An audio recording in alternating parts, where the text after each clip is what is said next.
Rachel was lying on her bed, leaning against the soft pillows and the silk pillowcase, but her thoughts were far from that luxurious room in her heiress mansion, with all the comforts money could provide. She glanced at her phone once more, not really expecting a message. Since their last meeting at the university cafe, time seemed to have slowed down, every minute away from, and became a silent agony that washed over her like a constant tide. It was ridiculous. How could someone as out of place as her, a princess disguised as a student, be so obsessed with a girl like Anne? A poor young woman who worked hard to pay her tuition and survive, yet seemed to have something Rachel had never found in the golden halls of her privileged world: freedom. Simply being who she was, without masks, without expectations of perfection, without the constant pressure to be something she didn't want to be. Rachel couldn't help but smile involuntarily as she remembered the spark in Anne's eyes when they talked about books, music, or anything that wasn't about the hard life she led. Anne. She knew there was something about her that drew Rachel in more than anything her princess status could offer. But it was impossible. She knew it. Rachel couldn't afford to fall in love with someone like Anne.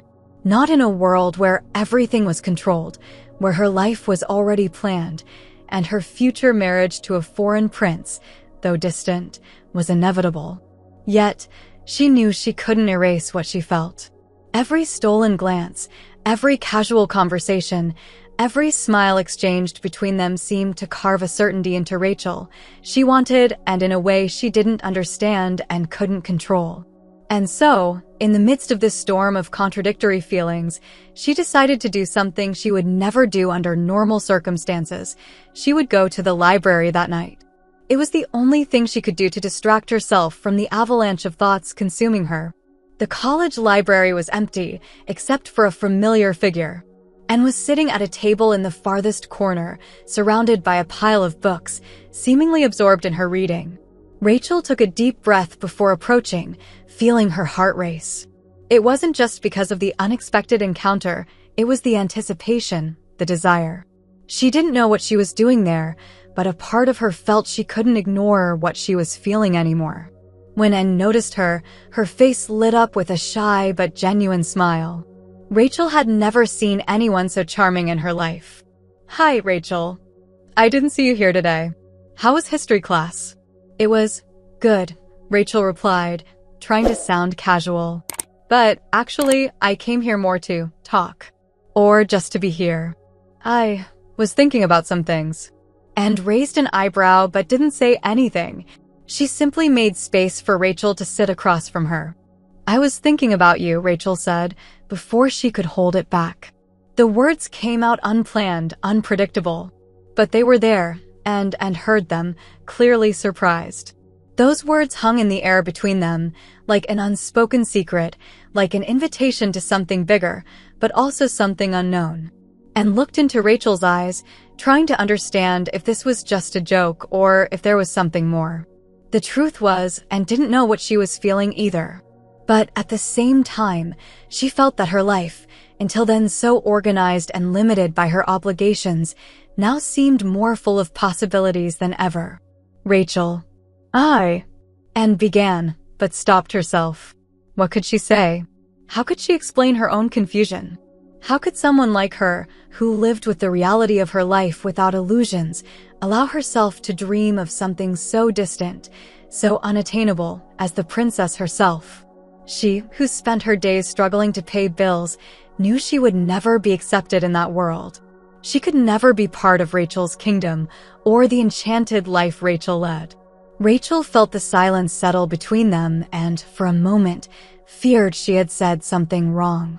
Then, without another word, she extended her hand. A subtle gesture, but one full of meaning. And looked at Rachel's hand, hesitated for a second, and then, almost as if the answer was already inside her, took it. "I was thinking about you too, Rachel, and confessed. But I don't know if this can work. I don't know if I'm good enough for you." "There's no one more good enough for me than you," and Rachel said with unexpected sincerity. I don't know how to do this. How to make us, us." And for some reason, Those words, spoken with such fragility, seemed to be the key to open a door that Rachel hadn't even known existed. Still, she knew that whatever happened from that moment on, her life would never be the same. The following days passed in a blur, and Rachel could barely focus on her classes. Anne's words still echoed in her mind. Rachel knew, deep down, that the difference between them was not just about money or status. It was about the life Anne had to build every day, while Rachel lived in a world of obligations, plans, and expectations that suffocated her. That afternoon, she sat in the college courtyard, her coffee in hand, her eyes unfocused as they wandered over the students passing by. The campus was especially busy, and Rachel wasn't used to feeling so out of place among others. She had always been an isolated figure, surrounded by bodyguards and assistants. But here, among ordinary people, she felt different. It was as if she were trying to understand who she really was, without the shackles of her real life. Her mind was occupied with Anne, but also with the growing questions inside her: how to fit into this world, how to be Rachel without being the princess. It was then that a familiar voice interrupted her thoughts. It was Megan, a fellow history student known for her irreverent attitude and for being one of the few people who treated Rachel like a friend, without any interest in her title or who she was outside that room. "Hey, princess," Megan called, grinning provocatively as she sat next to Rachel. "I was looking for you. You missed the last philosophy lecture, you know." Rachel gave a crooked smile. "I had to leave early. I needed some time." Megan observed her carefully, raising an eyebrow. Something's bothering you, huh? You look like you spent the whole night pondering the meaning of life." Rachel laughed humorlessly, nervously fiddling with her coffee cup. "Something like that." Megan didn't seem convinced, but she didn't push. Instead, she went straight to the point. "I heard you've been hanging out with that girl. Anne, right? The one from the cafeteria?" Rachel tensed, but tried to hide it. "Yeah, Anne. Why do you ask?" "Oh, nothing," Megan said, glancing at the group of students walking by. "It's just that, honestly, I don't know what you two have in common. She's so different from you, you know? Like a chasm between worlds, if you get what I mean." Rachel furrowed her brow. "Yeah, maybe. But it's hard to explain." Megan gave a sarcastic smile. "I can imagine. Well, I just want to warn you, princess, that you can't live in your glass castle for too long. Things end up breaking. And, well, she'll get tired of this fairy tale." Rachel felt a wave of irritation wash over her. Megan didn't understand anything. She didn't know what was happening between Rachel and Anne. She didn't know how real it was, how much Rachel was already willing to break her own rules and throw herself into that romance. But instead of responding, Rachel just nodded, forcing a smile. Before she could continue her thoughts, the familiar sound of quick footsteps and a soft laugh made her look to the other side of the courtyard. There was Anne, wearing her white apron, chatting with one of the coffee shop servers. Rachel didn't know exactly why, but her chest tightened when she saw her. Anne looked so free. She didn't have to worry about titles or expectations. She was just herself. And no matter how much Rachel tried to deny it, that drew her in with an uncontrollable force. "Look who's here," Megan commented, with a quick and somewhat mocking laugh. "The girl who's going to turn your world upside down, huh?" Rachel didn't respond immediately. She watched Anne, who was now walking away from the cafe and heading toward the cafeteria. The two exchanged a brief glance, and for Rachel, that was enough. It was as if a spark of something much bigger was growing between them. Something that could be both beautiful and devastating. "I have to go," Rachel said, getting up and tossing her coffee cup in the trash. Megan watched her but didn't say anything. She knew Rachel was in one of those moods where she became impenetrable, unwilling to listen to advice or criticism. Rachel walked toward the cafeteria, where she knew Anne would be. But when she got there, she found something unexpected. Anne was sitting with someone else, a girl with short hair and a laid-back attitude, whom Rachel recognized as Lily, one of the few students at the university who seemed to fit well into Anne's world. They were talking and laughing, which made Rachel's chest tighten even more. The thought of Anne with someone else, especially someone so easygoing and uninhibited like her, bothered Rachel more than it should have. Rachel stood there for a few seconds, not sure what to do. She wanted to go to Anne, but at the same time, felt she didn't have the right to interrupt that moment. Taking a deep breath, she quietly approached the table, hesitating. It was then that Lily looked up at her and smiled. "Hey, Rachel, right?"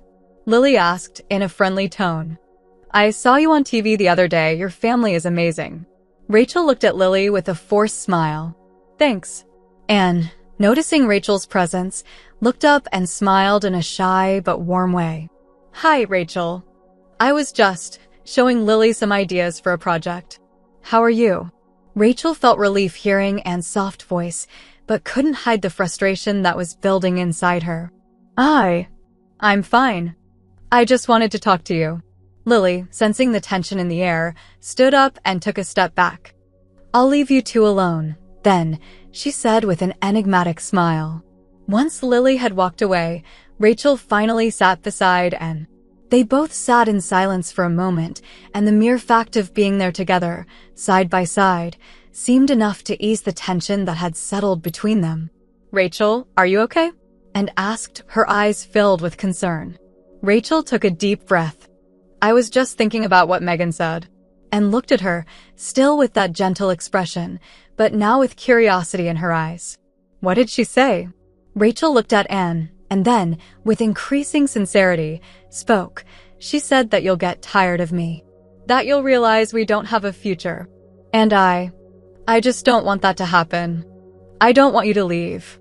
And gently took her hand, smiling sadly.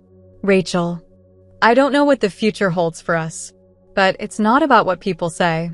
It's about what we feel right now, isn't it?" Rachel stayed silent, staring at Anne with more intensity than ever. Yes, that was true. It didn't matter what others thought or said. What mattered was what existed between them in that moment. And although fear and uncertainty still lingered, she knew something was beginning to take shape. And she didn't want to lose that for anything. The end of the semester was approaching, and with it, the tensions were rising. Rachel felt as though she were caught in a whirlwind of emotions, and although she had the sense of living something real and unique beside, and she couldn't escape the expectations of her world. Her time on campus was beginning to feel like a fleeting freedom, and soon she would be pulled back into the life that awaited her. But deep down, she knew she couldn't let that happen without a fight. She had already broken so many barriers inside herself, and what more did she have to lose now? One afternoon, while the sun's rays filtered through the large windows of the cafeteria, Rachel found Anne sitting at a table, reading a book. Anne was always immersed in books, a constant quest for knowledge that Rachel never failed to admire. As Rachel approached, she noticed that Lily was sitting next to Anne, animatedly talking about the history project they were working on together. When Anne saw her, she smiled with the same shy smile, but now there was something deeper in her eyes. Something Rachel knew was mutual, an expectation, a silent desire for something more to happen between them. "Hi, Rachel," Anne said, putting the book away. "What are you doing here alone?" "I thought you were at your writing lesson." Rachel sat down beside her, feeling the familiar warmth of Anne's proximity. She loved the simplicity of these moments, where there were no external pressures, just the two of them, without the weight of titles or responsibilities. "Actually, I didn't go," Rachel replied, smiling softly. I wanted to spend more time with you. I know we have a lot to talk about, but maybe it's better if we just do what we've been doing right now. Simply being here, together." Lily, noticing the exchange of glances between them, stood up with a smile. "I'll give you two some space. I've done what I needed to, so I'll step away." And with that, she quickly walked off, leaving Rachel and Anne alone. And looked at Rachel, a bit surprised, but with a softness that made Rachel want to say everything she was holding inside. But before she could speak, Rachel took the initiative. And she began, her voice a bit firmer than she intended. "I know we're from different worlds, and maybe you're right when you say this can't last. You deserve something more, someone who isn't tied to expectations and commitments I can't control. But the truth is, I don't know what to do with these feelings that have come up between us." And remained silent, her eyes focused on Rachel, absorbing her words. She knew what Rachel meant. She knew that, although she wanted to believe in a happy ending, the realities of their lives could prevent them from fully living out that love. Rachel had a planned future, and it didn't include someone like her. And yet, Anne felt that something important was happening here. Something bigger than any obstacle or fear. "Rachel," Anne said finally, her voice soft but full of emotion. "I'm not who you think I am. I don't want an easy life. I just want someone who looks at me for real. And you look at me, Rachel. Not as a princess, not as someone from another world. You look at me as I am, as Anne. And that's more important than anything I've ever imagined." Rachel felt a wave of emotion rise within her. Anne's words were simple, but they carried so much weight. That was exactly what she felt too, someone who accepted her without expecting more than the simple fact of being who she was. "But what's going to happen with us, Anne? I'm from another world. Are you going to want to live in this mess?" I can't promise you a common future. I don't know what things will be like after college. You know I have responsibilities, pressures, a whole path ahead. And that doesn't include us." And looked at her with unshakable calm, as though she already knew what the two of them needed to do, even if it meant surrendering to the unknown. "Rachel," she said softly, "it's not about the future. It's not about promises. It's about now. And right now, I want to be with you. If the future separates us, then it will be for something bigger that neither you nor I can control. But if it's meant to be like this, then let it be a true now with no fears, no hesitations." Rachel swallowed hard, feeling the weight of Anne's words. She knew she was there, at the perfect moment to choose to follow her heart, but insecurity still gripped her chest. And it was then that Anne, with the softness and patience she always had, took her hand, intertwining their fingers. "I won't pull away from you, Rachel. You're going to have to push me away because I've already made my decision. And believe me, I don't regret it." Rachel felt something deep inside her, a desire to fight for what she wanted most, but also the fear of what that might cost.